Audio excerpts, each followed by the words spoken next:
The international terminal at Kennedy Airport hummed with activity. Travelers rushing to gates, emotional reunions at arrivals, the constant drone of announcements echoing through the vast space. For Officer Derek Sloan, it was just another Tuesday, on patrol, scanning the crowds for anything suspicious. At 42, Derek had spent 15 years with the Airport Police Division. He took pride in his ability to spot trouble before it happened. A quick study of body language, a sharp eye.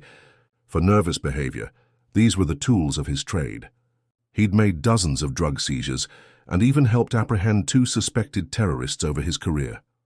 Today, as he moved through the terminal with practiced authority, his attention locked onto a man standing near the currency exchange booth. Mid-30s, medium build, with olive skin and short black hair. The man wore jeans, a plain grey t-shirt, and carried a battered backpack. What caught Derek's attention was the way the man kept checking his watch, his eyes darting around the terminal as if looking for someone, or looking to avoid someone. Derek moved closer, observing from behind a pillar. The man pulled out his phone, scowled at the screen, then tucked it away again.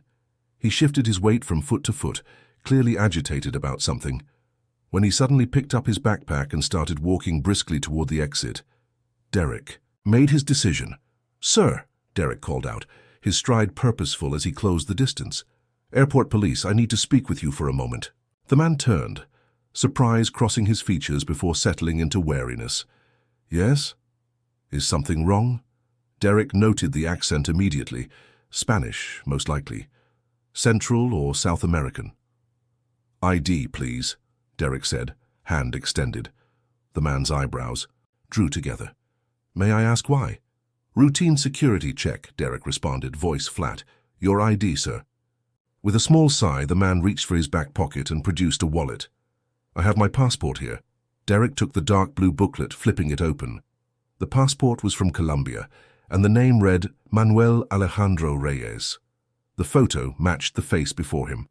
"What's your business in the United States, Mr. Reyes?" Derek asked, still holding the passport. "I'm here for a conference," Manuel replied. "I arrived yesterday." "Which conference would that be?" "The International Aviation Safety Symposium. It starts tomorrow at the Marriott." Derek's eyes narrowed slightly. It sounded legitimate, but something still felt off about the man's nervous energy. "And what exactly do you do that brings you to an aviation safety conference?" A flicker of irritation crossed Manuel's face. "I'm an aerospace engineer. I specialize in emergency systems design." Derek looked down at the passport again, then back at Manuel's simple clothing and worn backpack. Not exactly what he expected from a professional engineer. "Mind if I take a look in your bag, Mr. Reyes?" Manuel's posture stiffened. "Actually, I do mind. I've done nothing wrong and I'm already running late. Unless you have a specific reason to search me, I'd like my passport back." Derek felt a familiar hardening in his gut. The resistance only confirmed his suspicions. "Sir, when someone is acting suspiciously in an airport and then refuses a simple security check, that gives me reason enough." "Acting suspiciously?" Manuel repeated, his accent becoming more pronounced with his rising frustration. "I was waiting for my colleague who was supposed to pick me up. That's all I was doing." By now, a small crowd had begun to form around them, travelers slowing to watch the interaction between the uniformed officer and the increasingly agitated man. "Turn around and place your hands against the wall, please," Derek instructed, his hand moving to rest on his belt near his handcuffs. Manuel didn't move. "This is ridiculous. I've shown you my identification. I've explained why I'm here. What more do you want?" "I won't ask again," Derek said, his voice harder now. "Turn around and place your hands on the wall." "No," Manuel replied, his voice quiet but firm. "I will not. I have rights, even in this country. You have no cause to detain me or search my belongings." Derek's patience snapped. In one swift motion, he grabbed Manuel's arm, spinning him around and pushing him face first against the wall. With practiced movements, he kicked Manuel's feet wider apart and pressed his forearm against the man's upper back to hold him in place. "When an officer gives you an order, you comply," Derek growled, using his body weight to pin Manuel against the wall. "Maybe they do things differently where you come from, but here you follow instructions." The crowd around them had grown larger, with several people now filming the incident on their phones. Manuel remained still against the wall. But his voice was clear and controlled. "You're making a mistake," he said simply. Derek scoffed, reaching for the backpack still slung over Manuel's shoulder. "We'll see about that." Just as his fingers closed around the strap, a commanding voice cut through the tension. "Officer, release that man immediately." Derek turned to see a woman in an impeccable navy suit striding toward them. Her badge was already out, held at eye level. FBI Special Agent Catherine Morgan. "This is an airport police matter," Derek replied, not releasing his hold on Manuel. "I have a suspicious individual." "What you have," Agent Morgan interrupted, "is Dr. Manuel Reyes, who is here at the invitation of the Department of Homeland Security as a consultant on our new emergency response systems." Derek blinked, his grip on Manuel loosening slightly. "What?" Agent Morgan's expression was glacial. "Release him, now!" Slowly, Derek stepped back, allowing Manuel to turn around. The engineer straightened his shirt with dignity, his gaze level as he looked at Derek. "Agent E." Morgan turned to Manuel. "Dr. Reyes, I apologize for this, misunderstanding. Secretary Wallace sent me to find you when you didn't arrive at the secure briefing room." "It appears I was delayed," Manuel replied dryly, rubbing his shoulder where Derek had grabbed him. "Agent." Morgan shot a withering look at Derek before turning back to Manuel. "If you'll come with me, the Secretary and the rest of the team are waiting. Your expertise on the South American airport security systems is crucial to today's discussion." Derek stood frozen as the reality of the situation crashed down on him. This man he had just physically restrained, the man he had treated like a common criminal, was not only an engineer, but apparently an internationally recognized expert, important. Enough for an FBI escort and a meeting with a cabinet secretary. "Officer," Agent Morgan glanced at his name badge. "Sloan, I'll need your badge number and supervisor's contact information. This incident will be reported." Derek fumbled for his notepad, scribbling down the information with a hand that wasn't quite steady. As he tore off the page and handed it to her, he attempted to explain. "Agent Morgan, I was following protocol for suspicious behavior." He was acting nervous, checking his watch repeatedly, looking around. "I was looking for you, actually," Manuel interjected calmly. "I was told someone would meet me at the currency exchange. When no one came, I tried calling the number I was given, but it went to voicemail. I was about to head to the designated meeting point when you stopped me." Each word was another blow to Derek's crumbling certainty. The suspicious behavior had been nothing more than a man waiting for an escort that was running late. "I'll be filing a full report on this incident," Agent Morgan said, her tone making it clear that Derek's explanation had done nothing to improve the situation. She turned to the crowd still watching, many with phones raised. "Please delete any recordings of this interaction. This concerns a matter of national security." Most people reluctantly complied, though Derek was certain that at least some footage would find its way online. His stomach churned at the thought. Agent Morgan handed Manuel his passport, which Derek had still been clutching. "Shall we, Dr. Reyes? The Secretary is eager to hear your presentation on the emergency evacuation system you designed that saved so many lives in the Bogotá airport incident." As they turned to leave, Manuel paused, looking back at Derek. There was no triumph in his expression, no satisfaction at Derek's humiliation, only a quiet dignity and perhaps a touch of sadness. "Next time, officer," he said softly, "perhaps consider that appearances can be deceiving." With that, Manuel walked away with Agent Morgan, leaving Derek standing alone in a circle of disapproving gazes and whispered comments. In 15 years, on the job, he had never felt so completely catastrophically wrong. 3 hours later, Derek sat in his supervisor's office, his uniform collar suddenly too tight around his neck. Captain Rivera, ironically a second-generation Puerto Rican American, sat behind his desk reviewing the preliminary incident report with an expression that grew darker by the minute.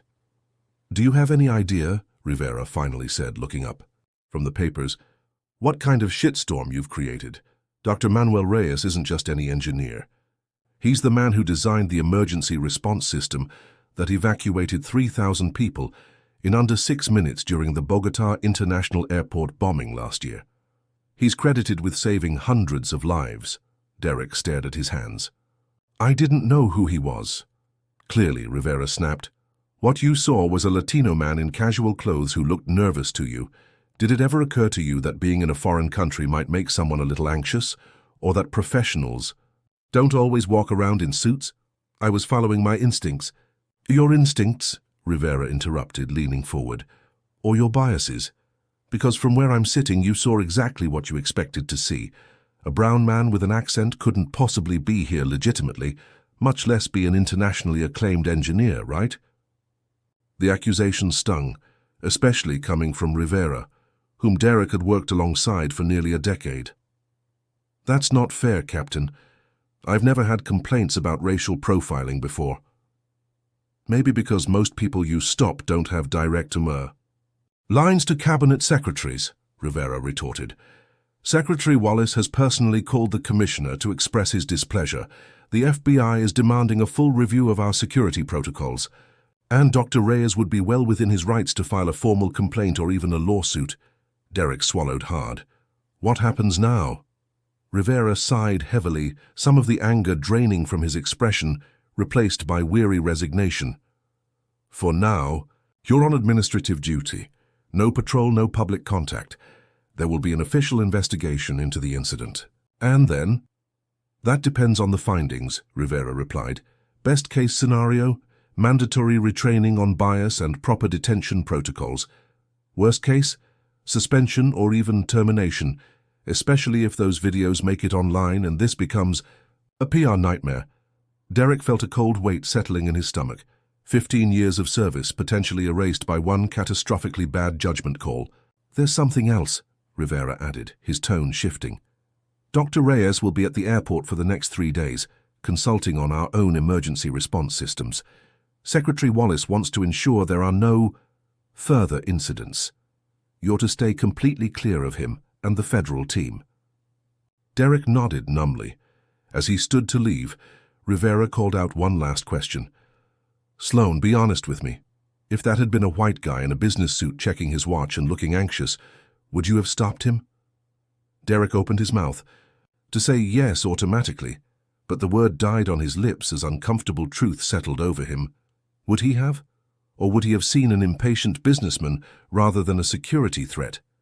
The question followed him out of the office, haunting him as he made his way to the administrative section, where he would spend his shifts until further notice, filing reports and entering data instead of patrolling the terminal he'd come to think of as his domain. By the next morning, despite the FBI's warning, a 30-second clip of the incident had indeed found its way online. The video, shot from an angle that emphasized the force with which Derek had pushed Manuel against the wall, had already garnered thousands of views and angry comments. Derek avoided the break room, unable to face his colleagues who had surely seen the footage by now. Instead, he buried himself in paperwork, mechanically processing forms while his mind kept replaying the incident, searching for justification and finding none. Shortly after noon, a shadow fell across his desk. Derek looked up to find Captain Rivera standing there, his expression unreadable.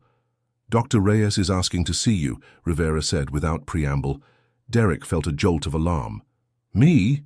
Why? He didn't say. He's in conference room B with the federal team.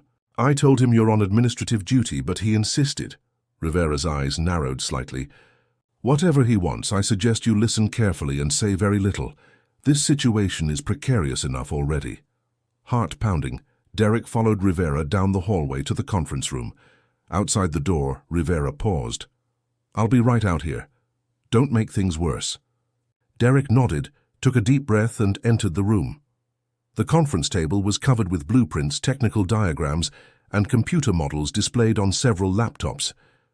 At the far end, Manuel Reyes stood studying a large schematic of the airport's emergency exit routes. He looked up as Derek entered, his expression thoughtful. Officer Sloan, he said, gesturing to a chair. Thank you for coming. Please sit down. Derek remained standing, his posture stiff. Dr. Reyes, I want to apologize for yesterday. My actions were... Manuel held up a hand, stopping him. I didn't ask to see you for an apology, though I appreciate the sentiment. He moved around the table, approaching Derek with a rolled-up blueprint. I asked to see you because you know this airport better than anyone else on your force. Captain Rivera says you've worked here for 15 years. Derek nodded, confused by the direction of the conversation. Then you've seen this building change, expand, adapt over time, Manuel continued. He unrolled the blueprint on the table, a detailed floor plan of the international terminal. I'm trying to redesign the emergency evacuation routes to accommodate the new security protocols while maintaining optimal flow during a crisis. But these plans don't show the human element, how people actually move through these spaces. Derek stared at the blueprint, then at Manuel. You want my input? I want your expertise, Manuel corrected. 15 years of observing human movement patterns in this specific environment is valuable data that no computer model can replicate. Derek hesitated, looking toward the door where Rivera was undoubtedly waiting. I'm not sure I should be involved in this project, given what happened. Manuel studied him for a moment. Officer Sloan, do you know why my emergency system in Bogota worked when others have failed?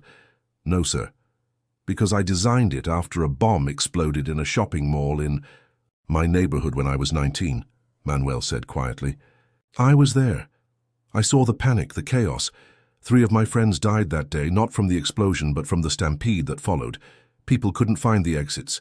Security gates automatically locked, trapping shoppers inside.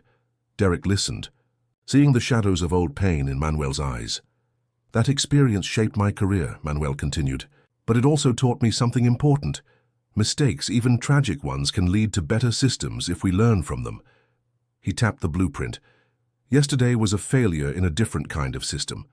A human system built on assumptions and biases that all of us, myself included, carry with us. I've been on both sides of that equation. I've been the one making assumptions, and I've been the one suffering from them. Derek swallowed hard, the weight of the engineer's words settling on him. Why are you doing this? After how I treated you, you should be filing complaints, not asking for my help. Manuel smiled slightly. What would that accomplish? Another officer removed from duty, replaced by someone who might carry the same biases?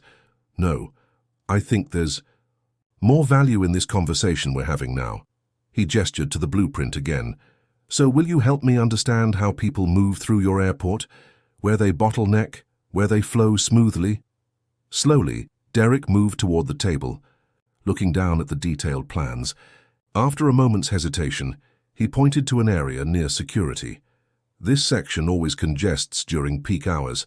The design looks efficient on paper, but in practice people don't move the way the models predict. Manuel nodded, making a note on the blueprint. Show me more. For the next hour, Derek walked Manuel through the terminal's hidden patterns, the unofficial pathways people created, the points of confusion, the areas where travelers naturally clustered. As they talked, other members of the federal team drifted in, listening and taking notes, as Derek shared insights gained from thousands of hours observing the airport's human ecosystem.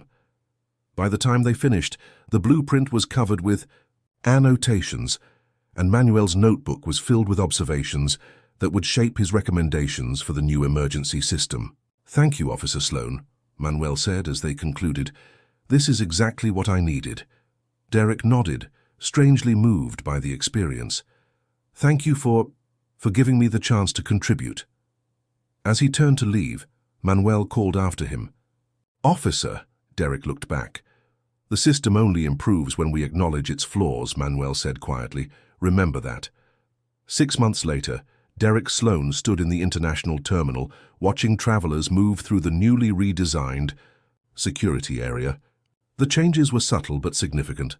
Wider pathways, clearer signage in multiple languages, a more intuitive flow that reduced both congestion and anxiety. But the most significant changes weren't in the physical space. They were in how Derek saw the people moving through it. After the incident with Dr. Reyes, Derek had faced a disciplinary hearing. Instead of termination, he had been given a choice: resignation or completion of an intensive training program on bias recognition and cultural competency, followed by 6 months of supervised duty.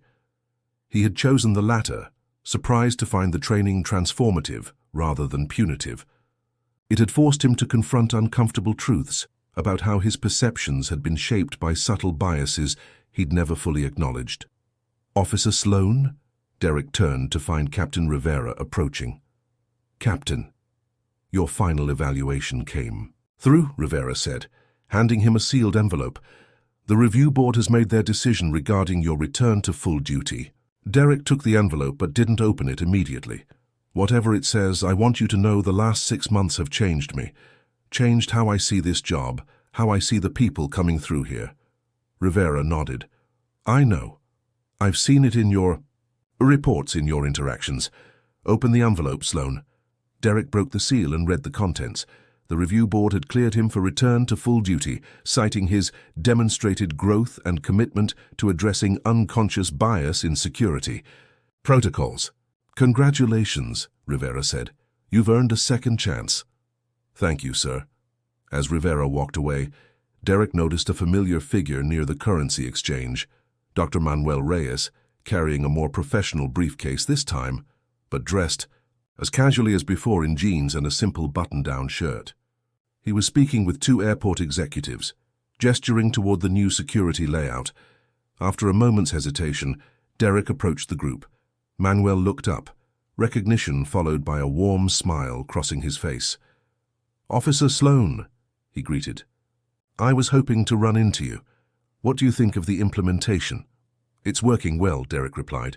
Flow is improved by about 30%, and we've had fewer incidents of passenger anxiety triggering security responses. Manuel nodded, pleased. That matches our data. The human element is finally being properly accounted for. The executives excused themselves, leaving Derek and Manuel standing alone by the currency exchange, the same spot where they had first encountered each other 6 months earlier. I owe you a thank you, Derek said quietly. You could have ended my career. Instead, you helped me see it differently. Manuel considered this. What happened between us that day, it wasn't just about you and me.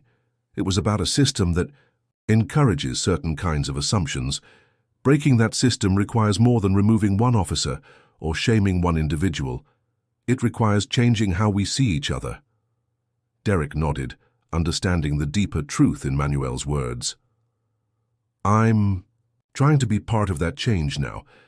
The training program I completed, I'm actually helping revise it for the next group of officers. That's excellent, Manuel said, genuine approval in his voice. The best insights often come from those who have navigated both sides of a flawed system. A boarding announcement echoed through the terminal. Manuel checked his watch. That's my flight. I'm heading to Tokyo to consult on their Olympic security preparations. Safe travels, Dr. Reyes, Derek said, extending his hand. Manuel took it, his grip firm and warm. You know, in all our interactions, I never told you why I designed that emergency system in Bogota. You said it was because of the mall bombing you experienced. That was the catalyst, Manuel acknowledged. But the real reason was simpler. I wanted to create spaces where everyone is protected equally, where the system doesn't see differences in value between lives, only people who deserve to be safe. The profound simplicity of the statement struck Derek deeply. It wasn't so different from what had drawn him to law enforcement originally, the desire to protect people, all people, equally. That's a good reason, Derek said finally. Manuel smiled. I think so too. Goodbye, Officer Sloan. Keep watching how people move through your airport, but maybe now see them for who they might be, not just who you first assumed them to be. With that, he walked toward his gate, just another traveler in the endless flow of humanity moving through the terminal. Derek watched him go, reflecting on how a single encounter had changed his perspective so fundamentally. In airports, like in life, we often see what we expect to see. A nervous man becomes suspicious. An accent becomes a marker of otherness. A casual appearance becomes incongruous with expertise and authority. But beneath these assumptions lie human beings with complexity, dignity, and stories we can't begin to imagine at first glance. For Derek Sloan, learning to see beyond his initial assumptions hadn't just made him a better officer, it had made him a better human being.